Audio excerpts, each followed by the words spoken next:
Welcome back to Impossible Color. This week's quick tip, I'm going to show you how to expand your canvas to create some information that isn't already there. So the image that I'm working with here, I think it's a wood duck. Correct me if I'm wrong. So my duck is very centered in the image, and I'd really like to have some more active space in front of the bird to imply some movement.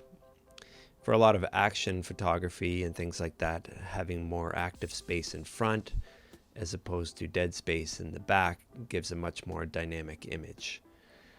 So before I do that, I'm just going to select an area here and show you how to do a content aware fill. So just go up to edit and fill and set your fill to content aware. It's probably on foreground or background. And just click OK. Usually it does a pretty good job of removing things like that, especially when the area around it is fairly simple.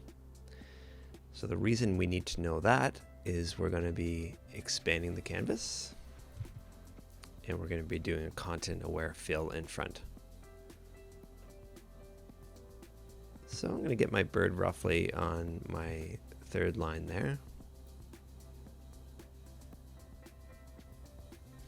Maybe put the eye near the intersections on the thirds and just OK that.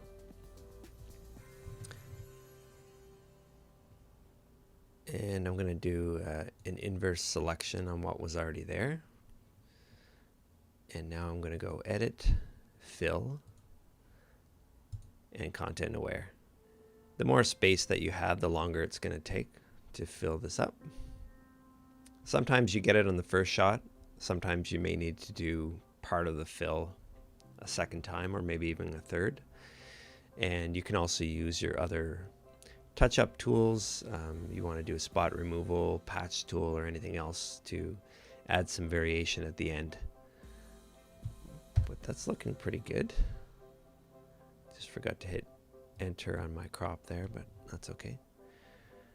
So it looks like we've got a little bit of an issue down here. We've got some repeating shapes and a little bit of the wood duck that made it down there.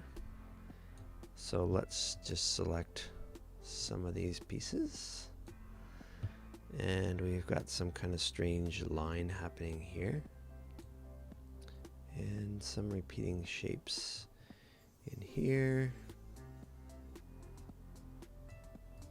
Maybe we'll just randomly mix this up and run our fill again.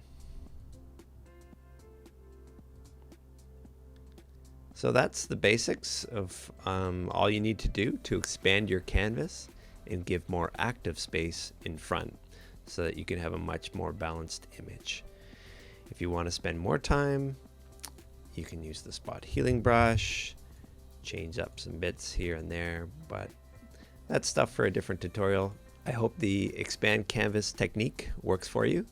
If you have any questions, just add them to the comments section below. Please thumbs up the video and show your support by clicking the subscribe button below, the little green one.